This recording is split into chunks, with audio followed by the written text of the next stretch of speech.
Hey everybody, welcome back. This is Chris. And this is Jody, and welcome to Game Watch. This is our 6th episode of the Weekly Watch. Yes, we definitely got a good one for you. Let's jump right on in. Okay, so first off, we're going to be starting with our releases and announcements. Now, first up, we have The Evil Within 2. Came out on October 13th, and it's getting pretty good reviews from IGN and Steam.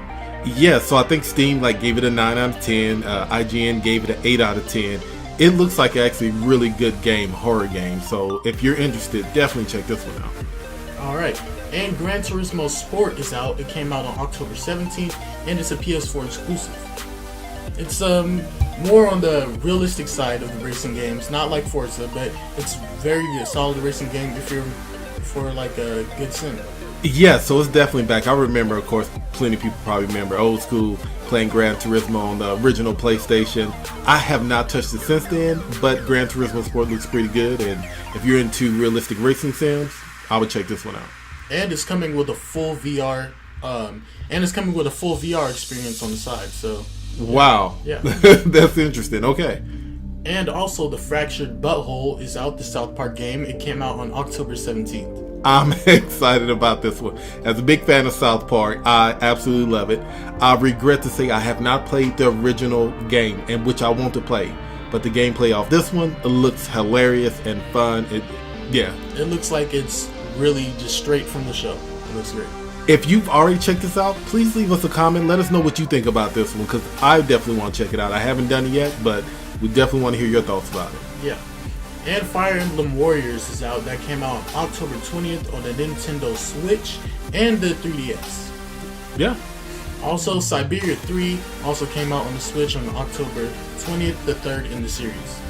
So I haven't heard much about Siberia 3. I have to actually look this one up. So I guess this is the third installment, but it looks like a pretty interesting adventure puzzle game.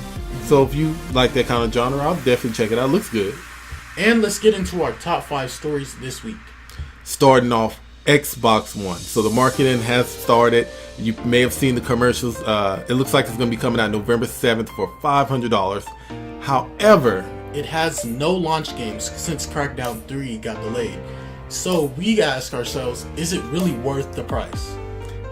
At this point, it's a no for me, because why would you buy it when you could literally get a PlayStation and an Xbox One for the same price, but there's no games to even try it out? What's the point of getting it at this point? Yeah, I don't think there's enough games I don't think there's enough games that's taking full advantage of Xbox One X's power, which it has a lot of, and it can do really great stuff. But until I can see that and there's games that interest me, it's also a no for me too. I just don't think it's worth it. I'd rather pick up a PlayStation 4 Pro. It's like having a really nice car, but you actually can't drive it. Yeah. It does no good. Alright, and the Battlefront 2 campaign trailer came out, and it looks awesome. So I'm actually more excited for this than episode 8 of Star Wars. The story mode just looks fantastic. Well, I haven't actually seen the trailer. Tell me a little bit about it. What's the story going to follow? Okay, so actually it's after the Death Star has exploded. So you're on the dark side of things. And it's after the Empire's trying to figure out what they're going to do. Darth Vader's dead. People are struggling for power, and it just it looks so great. I love it already. Yeah. And we already know the multiplayer is fantastic. So yes, coupled with a story mode like this is a must buy. Okay. Alright. And Pokemon Go gets a 3rd gen if you still play Pokemon Go. I played Pokemon Go the first day, and I completely missed out on all the hype, but I don't know anyone who's just I gotta catch them all at this point. Yeah. But if you still do play, there are more Pokemon to catch. There's Halloween-themed Pokemon. And me and Chris were kind of thinking, what could get people back to the app? And Chris had a pretty good explanation for that. It's easy, and you already know the answer. Any fan of Pokemon, you want battles, real battles. I want to go walk down the street or be on the bus or be at my school, and then I want to get an alert. The music starts playing, the battle music. Hey, you've been challenged by an actual real person. It's on. Yeah, that would be really dope. Sell me. That would sell almost everybody. It would make it so realistic and make you feel like you're really in the Pokemon world. That would be so dope. And having actual rankings, wherever you live, like you're the number one ranked person in your area, or you the champion of that town, and so people would travel maybe to come there, visiting, like, oh, okay, the champion's here. I'm gonna go meet them at McDonald's, and we're gonna battle. Yeah. All right. And also, in other Pokemon Nintendo news, has the 3DS time come? Well, devs hint that Ultra Sun and Ultra Moon are the last Pokemon games that are going to be released for the system. They've said that Ultra Sun and Ultra Moon have been the culmination of all their Pokemon games, and it's really stretched the power of the 3DS, and there's nowhere else for it to go. Yeah, and it's that word culmination that kind of gets me there. Like, this might be the end for Pokemon, which is okay because Nintendo 3DS has been out since 2012, which is crazy, and I forgot about that. Yeah, yeah, it's time. Yeah, it's a great system. I mean, I feel like the Pokemon franchise has carried that system. Yeah, it definitely has. So if Pokemon leaves, I don't know. I don't think people are really gonna.